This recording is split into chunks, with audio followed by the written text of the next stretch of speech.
Hello, I'm John Bachman on Capitol Hill right now. Voting going back and forth in the House on a bill to fund the Department of Homeland Security for the rest of the year. Democrats, though, and Republicans agree on that, but they are split on the amendments in the bill, which undo President Obama's executive actions on immigration. Republicans say this needs to happen. President Obama has circumvented Congress and unilaterally rewritten immigration law from the Oval Office. Well, the bill, complete with the amendments, is expected to pass the House, but the future is not so clear in the Senate. Also, an Ohio bartender has been charged in a plot to kill the Speaker of the House. Michael Hoyt was a bartender at John Boehner's Country Club in Ohio, but police say he threatened to poison the Speaker's drinks. When questioned by police, he was fired.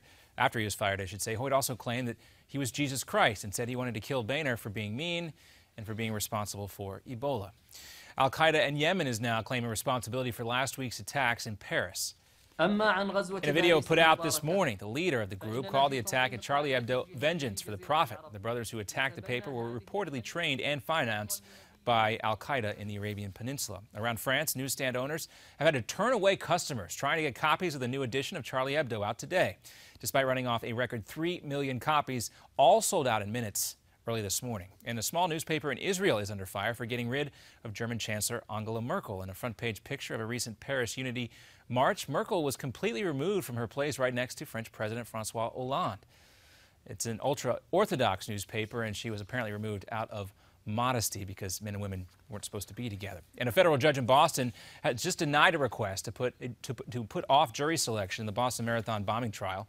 Lawyers for the lone suspect still alive, Dzhokhar Tsarnaev, have asked for a delay of at least a month in the wake of the Paris terror attack, saying the media coverage was hurting their case. Opening statements are still expected later this month. And divers in the Java Sea have now found the fuselage of AirAsia Flight 8501. The jet went down in bad weather last month with 162 people on board.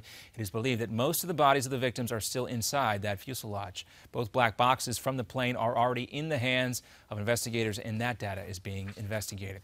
And it looks like things are getting back to normal finally aboard the International Space Station. After a scare this morning, the crew had to evacuate the American-made section of the space station after readings showed a dangerous amount of ammonia leaking out. But it also appears that that may have been a false alarm.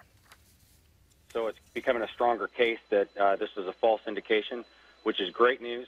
We're going to keep continuing down that path. Just want to pass on to you it's a little bit more positive than we thought before. Well, the crew, 3 Russians and 2 Americans and an Italian, had to isolate themselves in the Russian-made part of the station. And Pope Francis is continuing his week-long trip to Sri Lanka and the Philippines. Today, he's in war-torn Sri Lanka. It's the first time a pope's ever been to that part of the country. Another update for you in 30 minutes.